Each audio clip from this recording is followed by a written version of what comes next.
I could have your attention for just a moment, please.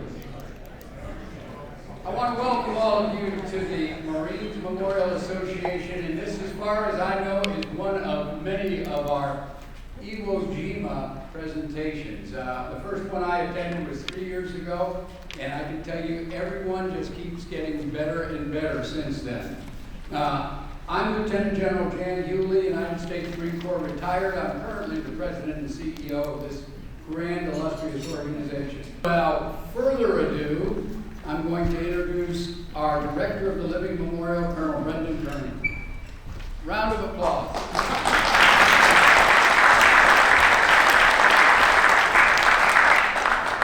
That can go to my head pretty rapidly. Good evening and welcome to our presentation tonight. Again, my name is Brendan Kearney. I'm a retired Marine Colonel, and I'm the Director of the Living Memorial here at the Marines Memorial. The Marines Memorial Association is a 501c19 veterans nonprofit organization with a mission to honor the legacy of military service. The Marines Memorial Foundation is a 501c3 organization with the purpose of supporting the association's programs.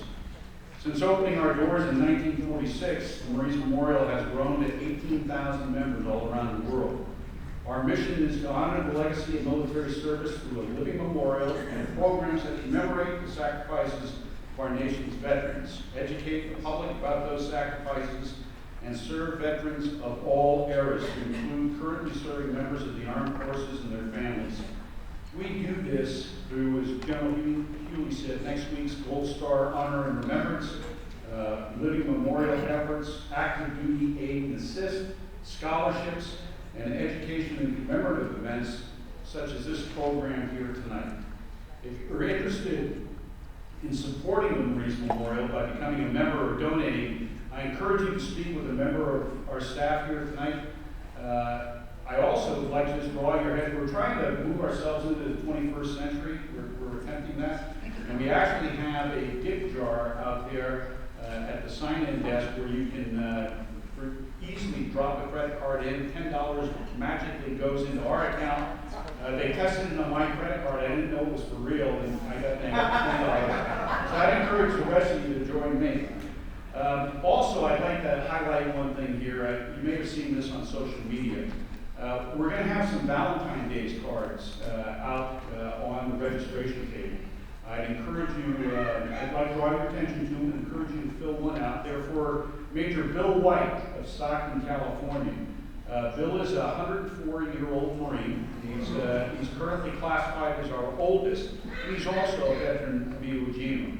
Bill has been a member of this organization since November of 1946. So we felt that getting some Valentine's Day cards to him it would be appropriate. It's what he's asked for. There's been a nationwide surge in purchasing Valentine's Day cards, I guess.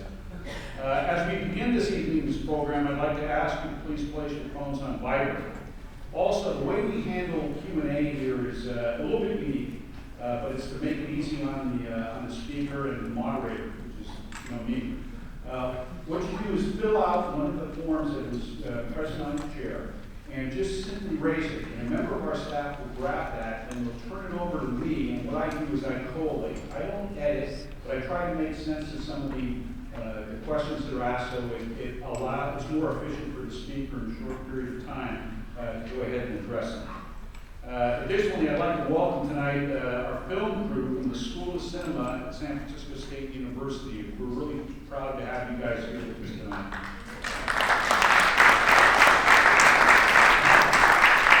And as long as you are applauding, get ready to do it again. I know for sure we have two veterans of Iwo Jima, the campaign itself, with Ray and Ed. Would you guys, you don't have to stand up, just raise your hand so folks know where you are.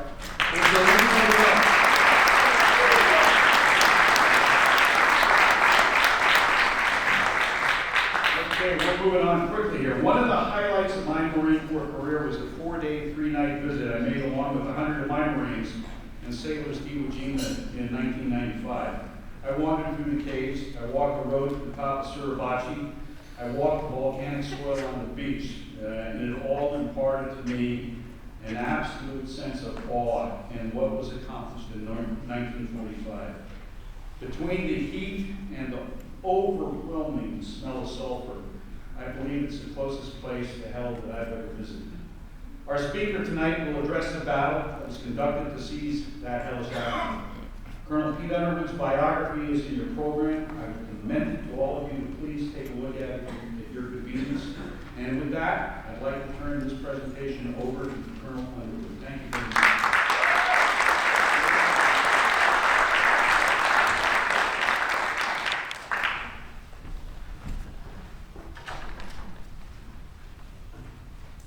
Colonel Hewley, veterans of Iwo Jima, distinguished guests, ladies and gentlemen, it's certainly a privilege to be here tonight. It is an honor to be able to talk to you about Iwo Jima, one of the most iconic battles in the history of the Marine Corps, in the history of World War II, and even the history of the United States. So tonight I will try to give you a general overview of why the battle was fought and how the battle was fought. During the dark days of 1942, when we and our allies were reeling from the hammer blows of the Japanese Empire, and we spent much of our time on the defense as we turned our huge industrial and manpower resources into usable combat time.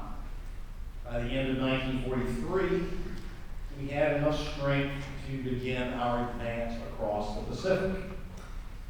Because I forgot something. Put my slide here.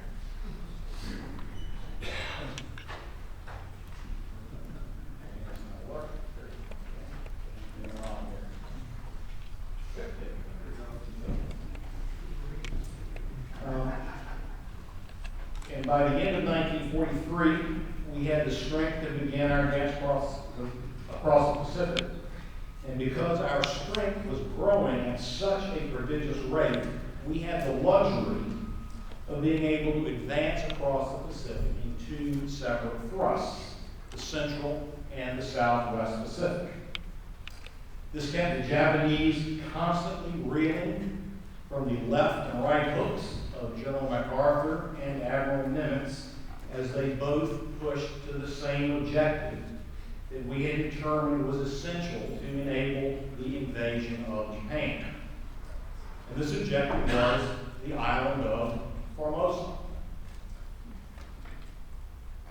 Seizing Formosa would provide us with a staging base for the invasion of Japan, supported by the aerial bombing of Japan from bases in mainland China with the B-17 Flying Fortress.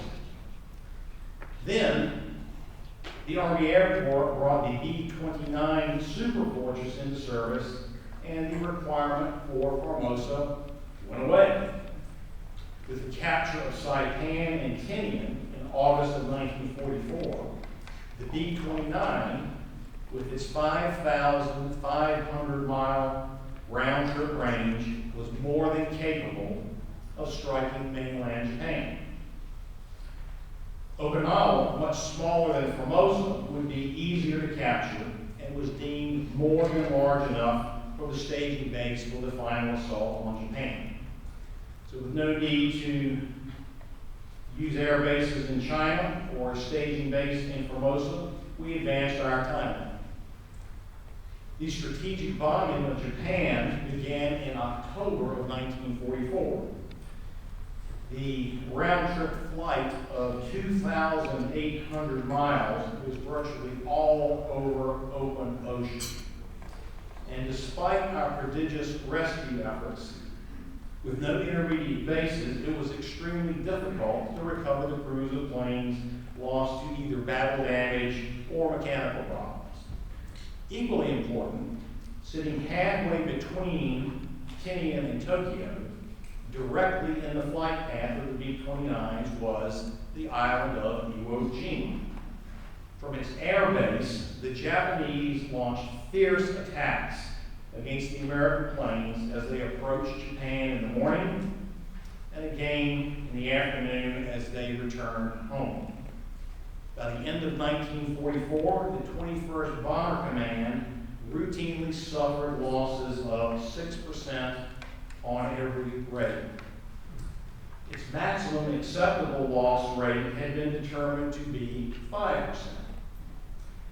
And the short end of the tent pole was not the aircraft themselves. We could certainly replace them, but it was the trained air crews, 10 men per plane. But the strategic bombing campaign to reduce Japan's industrial and military capabilities was deemed essential, and it was determined that the success of the bombing campaign required the capture of Iwo Jima. Capturing Iwo Jima would actually serve multiple purposes. A base for bombing the home islands, a base for U.S. fighters to escort the bombers to Japan, a base to recover damaged planes when they returned, and finally, a stepping stone for the invasion of Volcano. This obscure island was suddenly an objective of significant operational and strategic importance, and it would have to be taken. In English, Iwo Jima means Sulphur Island. As already mentioned, the name certainly lives up to. It is most often described as a pork chop shaped island. It is less than 5 miles in length, in width, from 2.5 miles in the north to about 1/2 mile in the south, altogether about 8 square miles. The southern tip of the island is the volcano Mount Suribachi, which at that time was not active. It dominates the rest of the island, giving an unimpeded view of the island's central plateau. The central plateau is covered by rough, rocky ground with high gorges and ridges. Most of the coast consists of steep, rugged cliffs. With sulfur gases seeping to the surface, there is very little vegetation or animal life. In 1941, the Japanese Navy built an airfield, making the island a part of Japan's inner ring of defenses. By the spring of 1944, American advances led them to begin turning the island into a true fortress. By mid-1944, the Japanese acknowledged that neither their Navy nor their Air Force could prevent an invasion of the home islands. Their only viable option was to create strong points like Iwo Jima and defend them to the death, buying as much time as possible to strengthen the homeland defenses. In June 1944, Lieutenant General Suribachi assumed command of Iwo Jima. His task to strengthen its defenses to the point where they could withstand any assault. He arrived on the island just in time to be greeted by the planes of 7 U.S. aircraft carriers. And in 2 attacks, they destroyed almost 100 planes. American surface ships soon arrived and pummeled the island with naval gunfire at point-blank range. This demonstration of American power led General Suribachi to plan on how to defend the island. His engineers began building an extensive system of tunnels and caves to protect his men and heavy weapons from the inevitable heavy bombardment from air and sea. They were strong, well ventilated, and connected to give the defenders every possible chance. The island was soon a maze of fortified and interconnected defensive positions of immense strength. And many fortifications consisted of walls 4 feet thick. Suribachi built his defenses deep, some as many as 75 feet underground, making them essentially immune to air and naval bombardment. All positions had multiple entrances and exits. The island's geography dictated where the landings would be.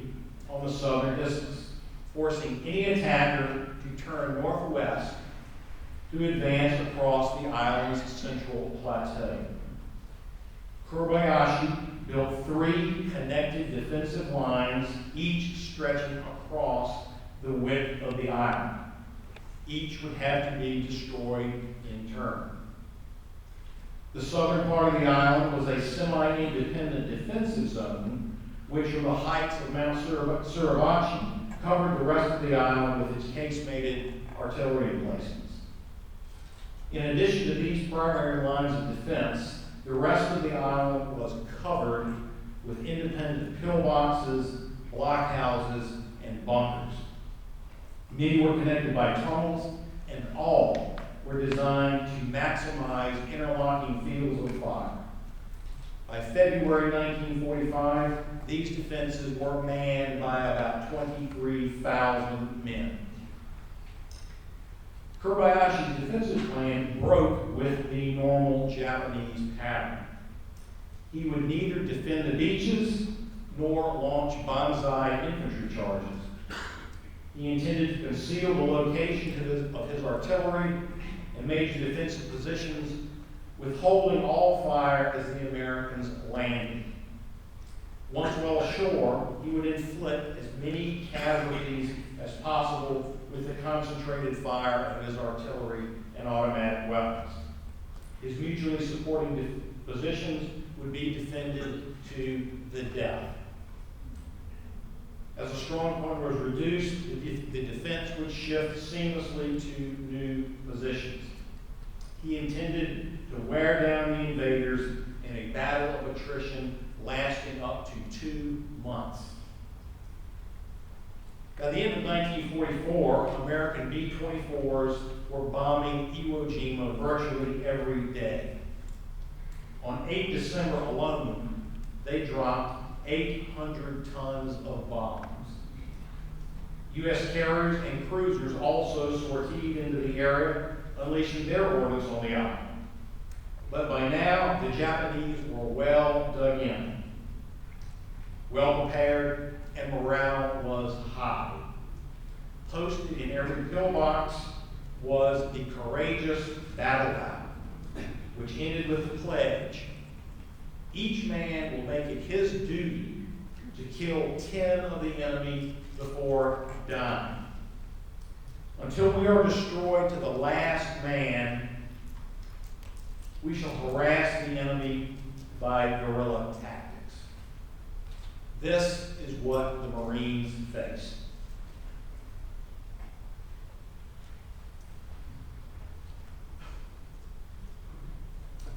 On 7 October 1944, Admiral Nimitz issued the order for Operation Detachment, the capture of Iwo Jima. The leaders of the forces assigned to take Iwo Jima were a collection of the best commanders in the Pacific, men who had made the amphibious assault the stock in trade of the American advance towards Japan. The commander of Operation Detachment and 5th Fleet, or Task Force 50, Admiral Raymond Spruance. Commanding the amphibious forces, Task Force 51, Vice Admiral Richmond Kelly, Terrell Turner. The Expeditionary Forces, Task Force 56, Lieutenant General Holland M. Howland Mad Smith. Under Smith was the 5th Amphibious Corps, Task Force 56.1, Major General Harry Schmidt. 5th Amphibious Corps' landing force contained the 3rd Marine Division, Major General Graves Erskine, 4th Marine Division, Major General Clifton Cates, and 5th Marine Division, Major General Keller Rocky. Between them, these men had experience in virtually every operation since Guadalcanal. They were as seasoned and competent a group of professional warriors as could be found. And Iwo would require every bit of their experience, judgment, and determination. These men would orchestrate the massive operation involving tens of thousands of men where every man, every weapon, tank, plane, ship, unit had a definite part to play. Every man in the unit was skilled in their function, but those functions had to be coordinated, able to work together as a single entity. The ability of these men, the commanders, to integrate this plan that synchronized everything from air and naval bombardment to the loading of ammunition and up to 100 million cigarettes per division would determine the success of the plan. Any flaws or weaknesses in their ability would be seen and measured in the lives of the assault troops, whose only protection from planning errors was the thickness of their herringbone shirts. Planning for Iwo Jima began in early October 1944 with a target date of 18 November. But when ships scheduled for the battle fought in the Philippines longer than anticipated, D-Day was twice postponed, with a 19 February date becoming the final date. The American assault force numbered over 70,000 men, with supporting troops, Marine, Army, and Navy. The number grew to over 111,000 men. The invasion fleet contained over 800 ships. The amphibious force alone contained 12 aircraft carriers, 8 battleships, 19 cruisers, 44 destroyers, 63 LSTs, 44 transports, and 31 LSMs. But no one was under any illusions that the job would be easy. Photographic reconnaissance indicated that despite the heavy air and naval bombardment, the defensive works, the pillboxes, blockhouses, anti-tank ditches, covered artillery, and anti-boat gun positions were growing in strength and number. Consistent winds causing constant swells dictated that the southeastern beaches would be the best suited for the landing. The southeast beach was 3,500 yards and divided into 7 500-yard segments designated as Green Beach, Red Beach 1 and 2, Yellow Beach 1 and 2, and Blue Beach 1 and 2. The scheme of maneuver called for the 5th and 4th Divisions to land abreast. Once ashore, 5th Division would cut across the island to the west coast while simultaneously wheeling south to capture Mount Suribachi. 4th Division would move to the center of the isthmus, swing northeast to capture the high ground overlooking the boat basin. Once the 5th Division secured the southern isthmus, it would join the 4th Division in a combined drive north. At this time, 3rd Marine Division, the Corps Reserve, would land and add its weight to the fight. 2 critical terrain features gave the Japanese the ability to dominate the landing beaches, completely covering them with fire: Mount Suribachi and the Motoyama Plateau just above the east boat basin. The detailed plan for reducing these threats called for the 5th Division's 28th Marines to land, turn south, and capture Suribachi. 27th Marines would advance to the west and turn north. These advances by the 5th Division would clear the heights on the south end of the island and secure the Corps' flank and rear. The 4th Division's 25th Marines would land, turn north, and capture the remaining northeast portion of the beach with the heights overlooking the boat basin. 23rd Marines would push directly inland, secure airfield number 1, turn northeast, and begin seizing airfield number 2.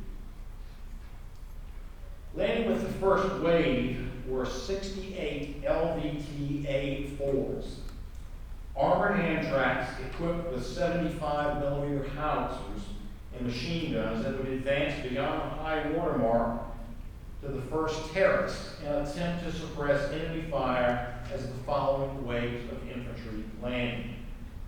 Company A, 5th Tank Battalion, would land on Red Beach at H+30, with the remainder of the battalion and all of 4th Tank Battalion landing at the discretion of the regimental commanders.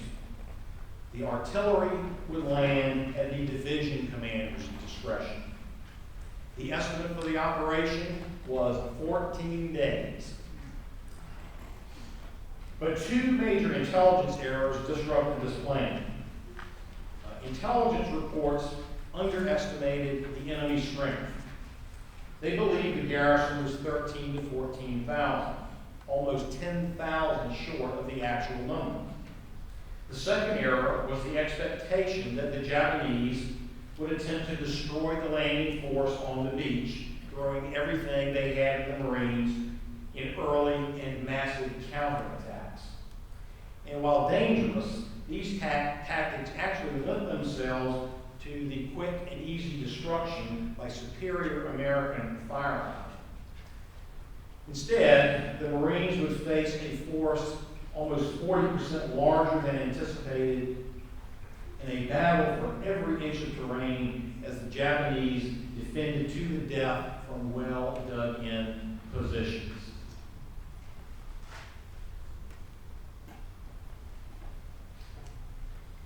The Battle for Iwo Jima technically began in June of 1944 with the first of many large carrier raids. By August, regularly scheduled strikes by B-24s began, continuing until 16 February, in an attempt to destroy or unmask as many fixed positions as possible. Between 1 and 16 February, B-24s flew 238 sorties, dropping 602 tons of bombs and 1,111 drums of napalm. On 12 February, B-29s dropped 84 tons of bombs just on Mount Suribachi. And despite this terrific pounding, the results were minimal. The Japanese were just too deeply dug in. The heavy guns of the Navy also tried to soften the island's defenses. The Marines wanted 10 full days of shelling with naval guns ranging from 5 to 16 inch. They only got 3. Then, even though the Navy delivered its preparatory fires at point-blank range, poor visibility limited its effectiveness. At the end of the 3rd day, weather had prevented many of the ships from being able to fire all of their allocated ammunition. As the preliminary bombardment ended, it was plain to everyone that the damage to the Japanese positions had been minimal. Only the pre-H-hour bombardment was left to weaken the enemy defenses. When the invasion fleet approached Iwo Jima at dawn on 19 February with over 450 ships, it was the largest fleet so far assembled by the U.S. in the Pacific. At 0640, the pre-H-hour bombardment began. The battleships Arkansas, Texas, and Nevada, veterans of Normandy, joined in the final effort to destroy the heavy guns covering the landing beaches. Smaller vessels joined the big ships, and guns from 40 millimeter to 16 inch were augmented by specially equipped LCIs that launched 10,000 5-inch rockets and 4.2 inch mortar shells, most on the slopes of Mount Suribachi. On their transports 10,000 yards offshore, the Marines strained to see the island as dawn broke, clear and relatively calm, a balmy 68 degrees. They loaded onto their landing craft and amphibious tractors. At 0725, 482 Amtraks circled in the water, ready to land 8 battalions of Marines. Just after 08, the preparatory naval gunfire lifted, and 120 planes struck in 2 waves. The first bombed and strafed the beaches in Mount Suribachi. The second wave repeated with rockets and napalm. The air attack continued with B-24s dropping 19 tons of bombs. The naval guns then re-engaged for a final half hour, firing 8,000 rounds, mixing impact shells with air bursts to catch any Japanese that might be above ground. Separated by 5-minute intervals, the first of 10 waves crossed the line of departure at 08:30. The 4,000-yard run to the beach took about 30 minutes. Despite the tremendous bombardment they had just witnessed, no one was under any illusions about what lay ahead. The first wave landed at 08:59. A strange silence greeted the Marines. The first Amtraks moved inland, but had no sooner crossed the line of departure when, to their surprise, they hit a 15-foot terrace blocking their fields of fire. The next surprise was the beach of soft volcanic sand. Everyone expected wheeled vehicles to bog down in the black sand, but no one expected that Marines on foot would sink to their ankles, making every step a struggle, as many carried up to 100 pounds of equipment. Within about 45 minutes, 9,000 Marines were ashore. They advanced through the stillness somewhere between 150 to 300 yards. Then the Japanese suddenly came to life, unleashing mortar and artillery fire from Suribachi, machine gun and rifle fire from well-hidden pillboxes and blockhouses suddenly began cutting into the Marines. At 10:00, 16 tanks of 4th Tank Battalion landed and began moving inland. By 10:30, the 8 assault battalions were all ashore, but congestion grew on the beach as vehicles bogged down and landing craft broached as Japanese fire concentrated on the beach. But men and equipment kept pouring in. The commanders on the beach began implementing the scheme of maneuver.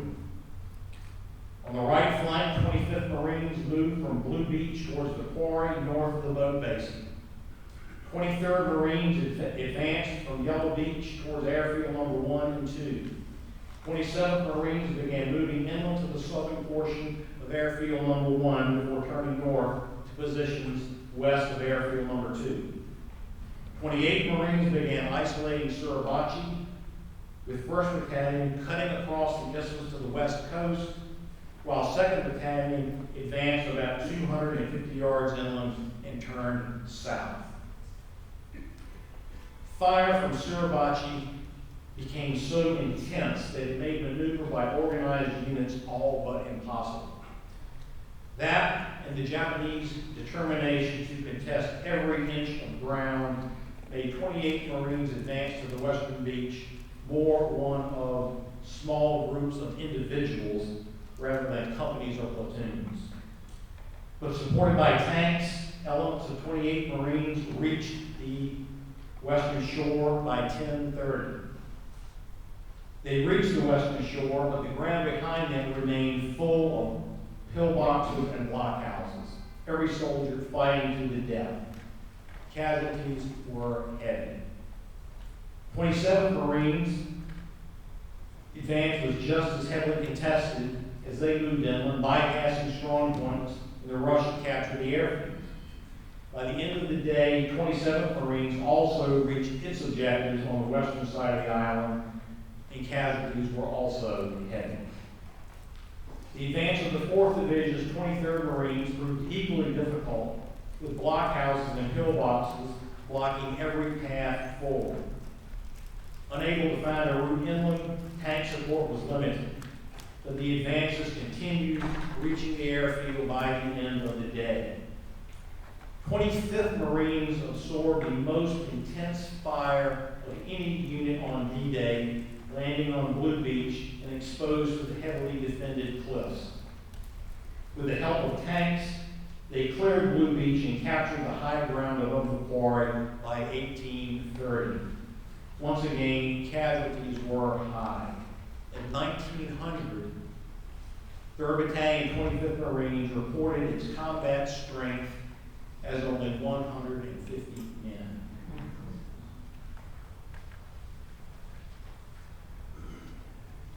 Throughout the day, the Japanese constantly rained heavy fire on the beaches and the approaching landing craft.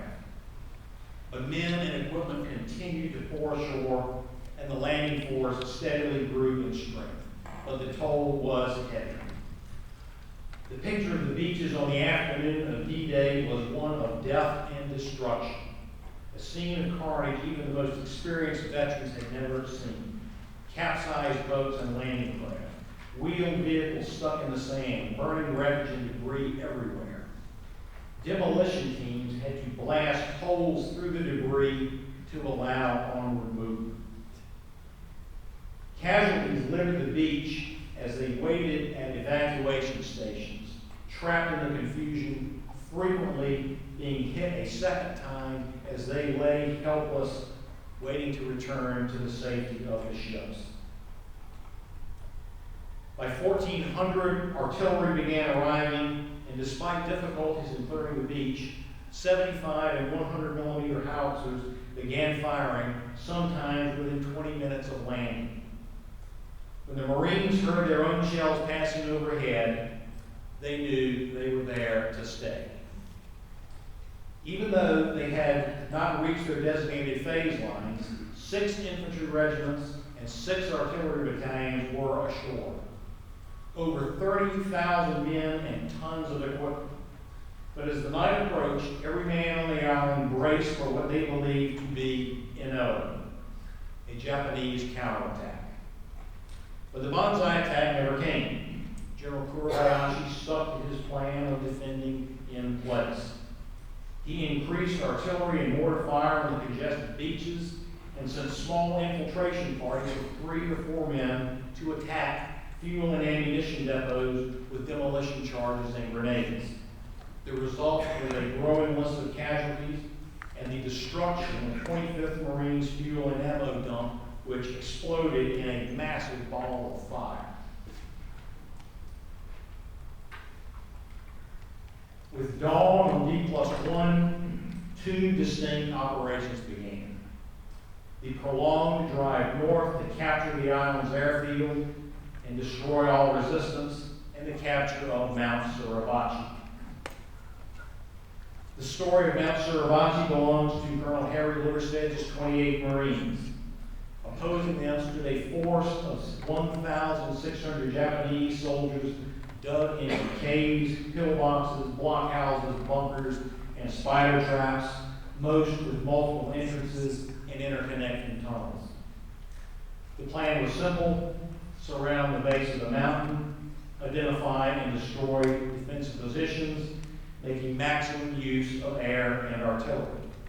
Locate suitable routes and advance methodically to the top. At 0830 on 20 February, the Marines began their assault. By the time the advancing Marines identified the well-camouflaged pillboxes and other defensive positions around the base of Suribachi, they were too close for support from air or artillery. The battle depended on the skill, courage, and initiative of individual Marines. Split-second timing of flamethrowers, engineer demolition teams, and infantrymen with grenades tackling every position was the order of the day as they advanced foot by foot. While higher on the slopes, planes and naval gunfire continued to pound the hidden positions. On 21 February, the weather began to get progressively worse, with a cold, hard rain turning the loose volcanic soil into a slushy mess. While this made conditions miserable for the Marines, even worse was that the wet ash began to clog their automatic weapons, making it difficult to fire more than single shots. But still, the advance of the slopes continued. By the 22nd, Suribachi was surrounded and largely neutralized. At the end of the day, all that remained was to seize the summit. Several patrols scouted a path to the top, which they reached with no opposition. The only Japanese that they saw were dead. At 10:20, the American flag flew from the highest point on the island. Clearly visible, the ships at sea, bells, horns, and whistles rang. Ashore, battle-hardened Marines were reported to have openly wept. About 3 hours later, a larger flag was raised, twice the size of the first one, resulting in Joe Rosenthal's picture, arguably the most famous picture of World War II. For the rest of the day, the Marines continued to mop up around Suribachi, shooting snipers and sealing cave entrances with demolitions. The fortress of Suribachi, designed to hold out for a minimum of 2 weeks, had fallen in 3 days. The cost was high. On D-Day, 28 Marines suffered 385 casualties. Taking Suribachi resulted in 519 more. But as important as taking Suribachi was, it was only the end of the game. All efforts were now on the drive north. The size of the island gave little room for maneuver by either side. The Marines essentially formed in a line abreast, 4,000 yards long, stretching across the entire island. Every advance required reducing defensive positions that were interlocking and well dug in to reduce exposure to supporting arms fire. The Japanese held no forces in reserve, but held every position to the death, continuously firing every weapon they had. Their fortifications were impervious to all but heavy naval gunfire. But more often than not, the Marines were so close to the positions that the naval guns could not be used. The result was a constant series of brutal, bloody body blows, a sluggy match that would not end until the 16th of March. The capture of Suribachi dominated the headlines, but the bulk of General Kobayashi's force was concentrated in the central and northern parts of the island. This part of the island was no less formidable than Suribachi. Dominated by a combination of cliffs, ravines, gorges, crevices, ledges, jumbled rock chasms, and jagged ridges with no discernible pattern, and all filled with camouflage, integrated pillboxes, blockhouses, bunkers, and caves, it was an infantryman's nightmare. The interlocking fields of fire were augmented by minefields, mortars, artillery, and the air bursts of anti-aircraft guns fired at minimum elevation. The few areas of relatively open terrain that did exist were even worse. Without cover or concealment, the Marines were exposed to positions and placed all over the island over the preceding months to give the defenders superb observation and fields of fire. For almost 4 full weeks, from the 19th of February to the 16th of March, the stench of cordite, death, and destruction was a daily ration. On 20 February, D+1, the Marines completed capturing airfield number 1. At the end of the day, they controlled almost a third of the island with a 2,000-yard beachhead. In addition to the havoc created by the Japanese artillery, mortars, and automatic weapons, the souring weather made landing further reinforcements and support troops increasingly difficult as landing craft, ducks, and Amtraks swamped, broached, and sank while trying to land in the heavy surf. But the battle ashore continued to rage. irregular terrain constantly created gaps between the companies, battalions, and regiments as they advanced forward. On D+4, the now cold, rainy weather, combined with lack of sleep and rest, cold rations, and a growing toll of casualties, began to have an effect on operations.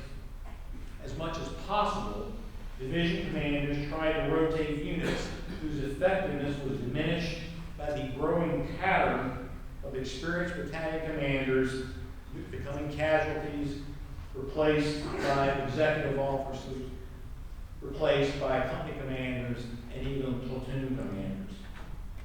This pattern was replicated in the ranks of the experienced NCOs.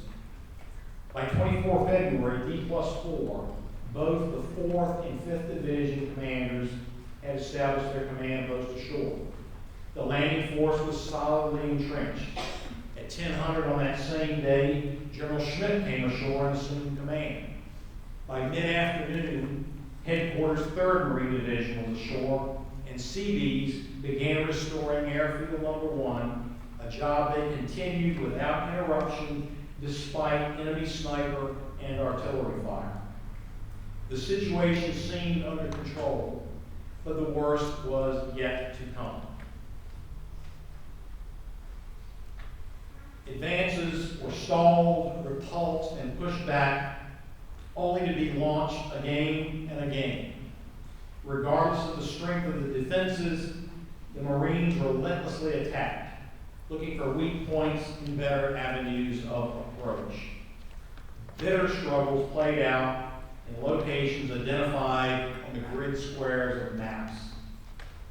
They were assigned names: Charlie Dog Ridge, the Amphitheater, Turkey Knob, Hill Peter, Hill Oboe, Hill 362, A, B, and C, Bloody Gorge, and the Meat Grinder. Regardless of the name, the enemy was the same: fanatical and completely determined to kill every invader before they died. When Marines gained access to the larger Japanese position, the struggle usually continued with bayonets, rifle butts, pistols, shovels, and even rocks, as vicious hand-to-hand combat cleared strong points and opened the path for the next advance.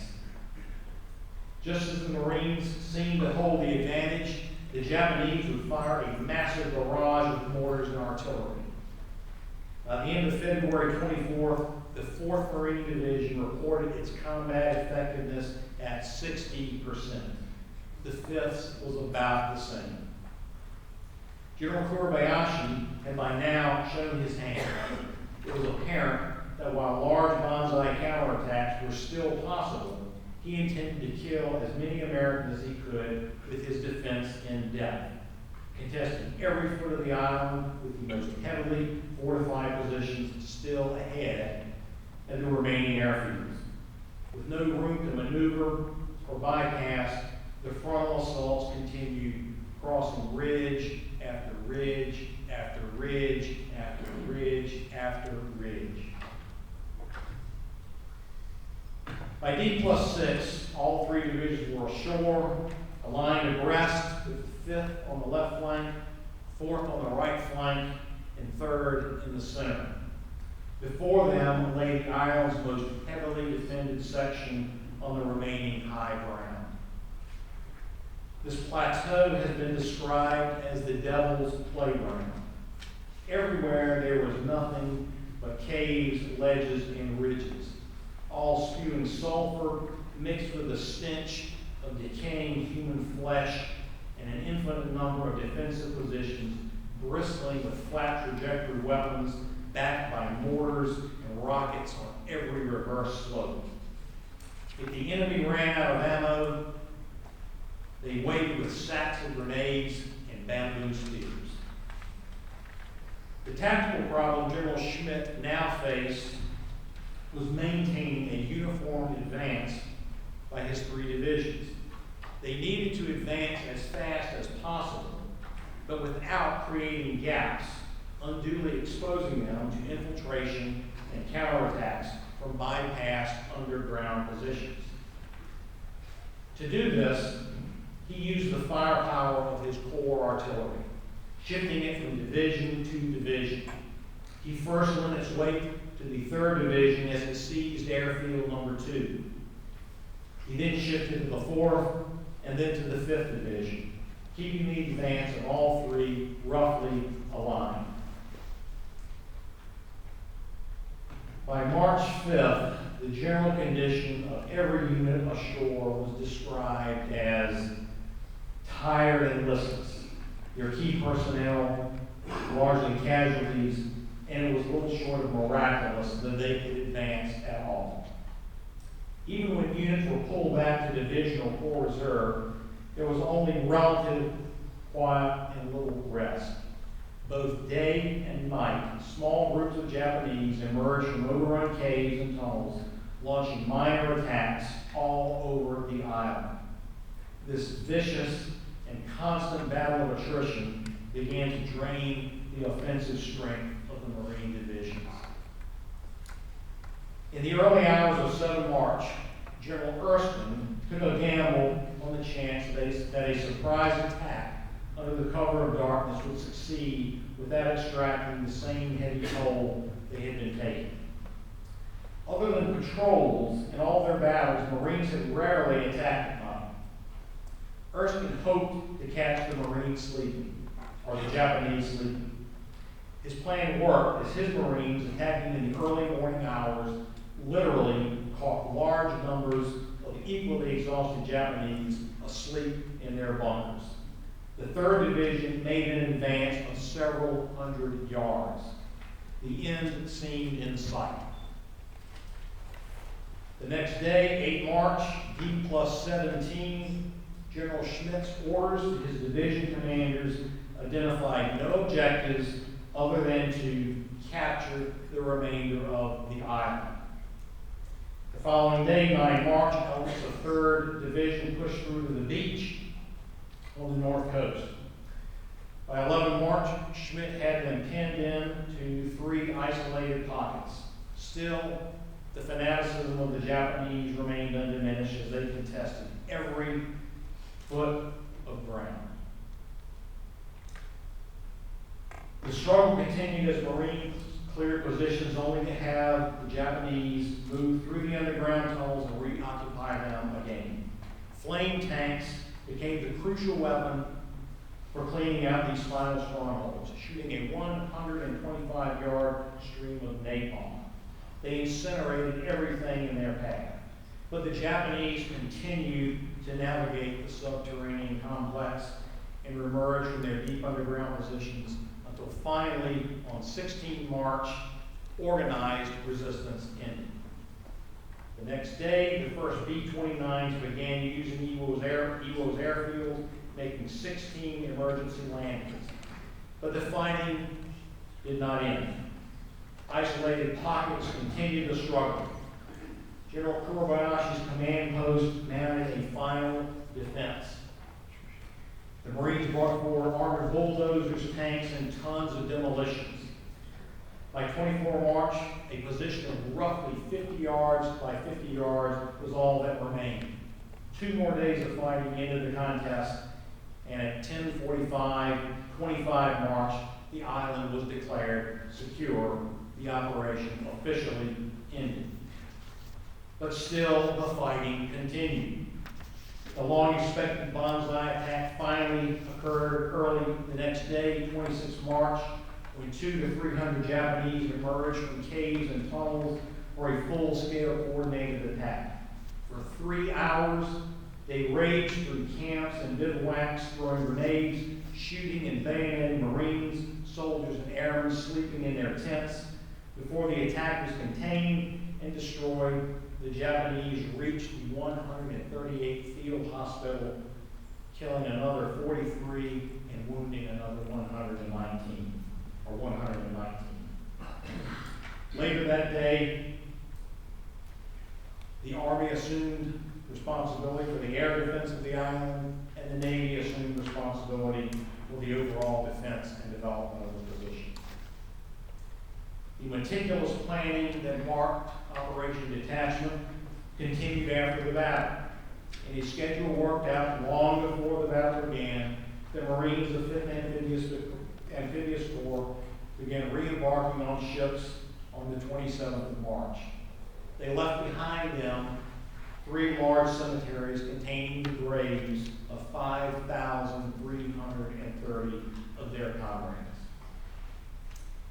In early 1943 or 1945, we were at our greatest strength in numbers, experience, and momentum in our advance across the Pacific as well as Europe. Iwo Jima occurred at the height of America's potential for waging war. The battle was fought between 2 equally massive invasions, Luzon in the Philippines and Okinawa, as well as the simultaneously beginning of carrier-based air attacks on the island or on the Japanese home islands. Seizing Iwo Jima shattered a strong bastion in the Japanese inner ring of defenses. It opened the door to the full and unimpeded air assault against the Japanese home islands. When it fell, the power of atomic weapons was still in the future. But the American ability to reduce strongholds as powerful as Iwo Jima, combined with our growing air power, left little doubt in the minds of the Japanese of their fate for incurring the wrath of a foe as implacable as the Americans. But it was also a battle where the enemy inflicted more casualties than they sustained. Of the island's 21,000 to 23,000 Japanese defenders, only 212 surrendered. To take the island, the Marines paid the price of 24,961 casualties, with 6,891 killed. Before the war ended, 2,251 B-29s made emergency landings on Iwo Jima. The potential number of American lives saved was 24,761. In conclusion, I will point out that I have intentionally failed to mention any specific acts of valor. Any attempt would be too short to pay proper tribute and perhaps somehow imply that some acts were either more or less noble than others. The collective courage of all the men of all the units that fought with the 5th Amphibious Corps for Iwo Jima is still best described by Admiral Nimitz when he said, "Among the Americans who served on Iwo Island, uncommon valor was a common virtue." Thank you.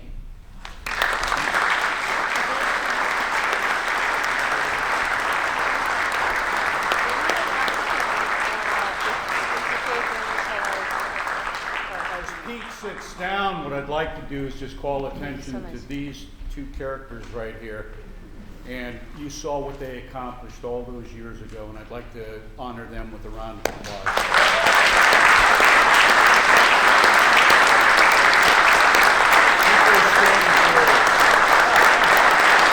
You sit.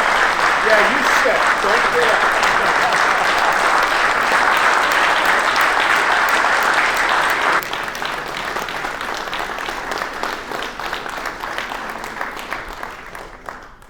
We've got probably just a little bit over 5 minutes of questions and answers, and I'd like to draw to your attention. If Pete agrees to it, what I do when we are running short of time is I'll go ahead and I will send him some questions from your cards, and we'll post them on our website here in a short period. All right, I'm going to go through a couple of quick questions here that will hopefully task this guy a little bit more.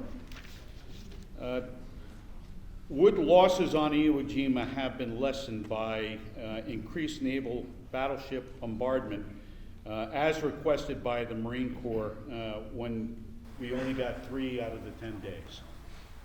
I mean, that's a great question, and I mean, there's really no, is this on? Yeah.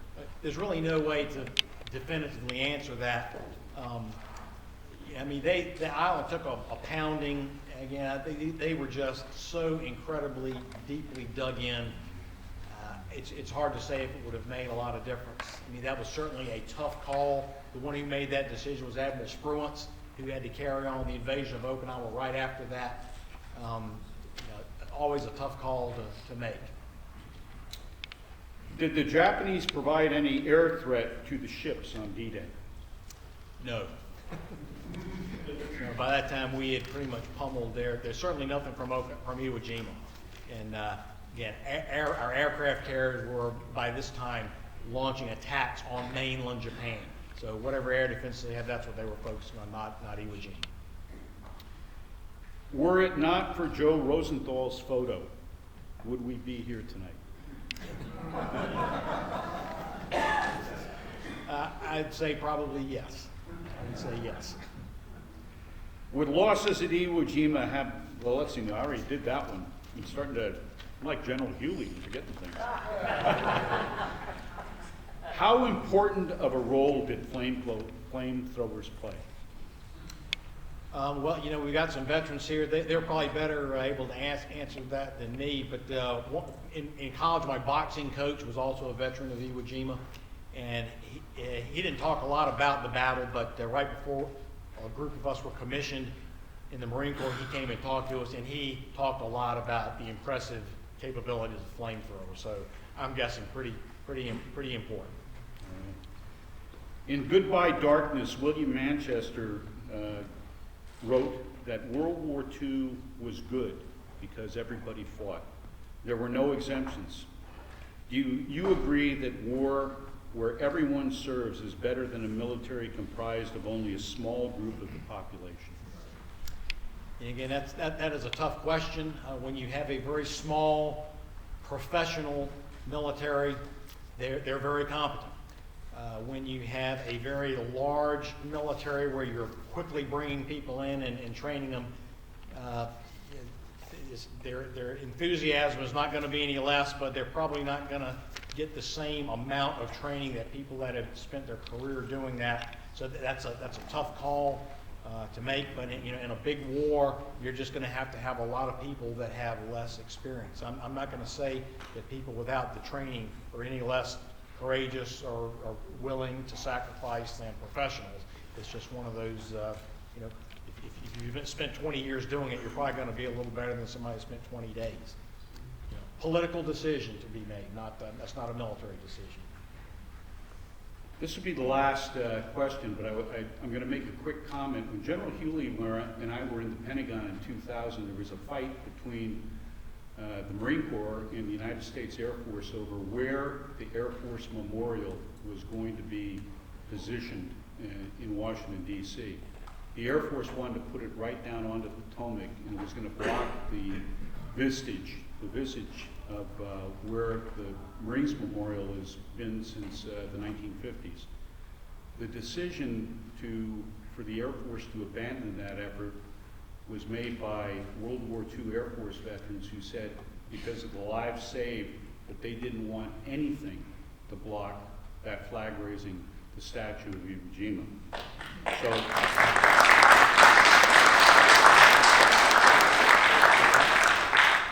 your final question: after the island was secured, the airfields were rebuilt to accommodate emergency landings and as a fighter base. Could you elaborate on Iwo Jima's contribution as an airfield and naval base towards the fall of Japan?